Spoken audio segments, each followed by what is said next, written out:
Le marronnier d'Inde peut atteindre 20 mètres de haut.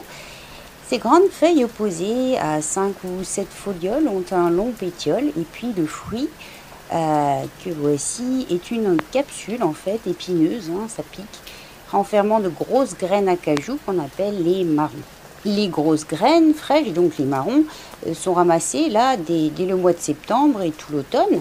Et cette graine est justement riche en saponosides. Alors c'est une substance qui a des propriétés vénotoniques. Alors il faut savoir que le marron d'Inde est indiqué dans le traitement de l'insuffisance veineuse, donc notamment en cas de jambes lourdes, de crampes, d'œdème variqueux, de rétention d'eau, d'hémorroïdes aussi et de la fragilité capillaire en temps normal, en général, même au niveau des ecchymoses, et puis en usage interne comme externe. On ne consomme pas les marrons frais tels quels, ce serait irritant pour le tube digestif. Par contre, on peut tout à fait en faire des décoctions, donc entre 10 et 15 minutes. Donc on les ramasse, on en coupe des morceaux, en tout petits bouts, et à raison de 30 grammes de marron frais dans 1 litre d'eau qu'on fait bien bouillir 15 minutes.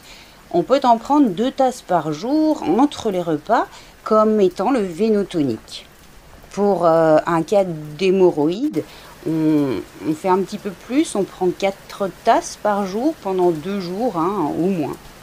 Et sur des ecchymoses, on prend cette même préparation, donc cette forte décoction, dans laquelle on peut plonger une compresse et cette compresse pourrait être apposée justement sur les ecchymoses.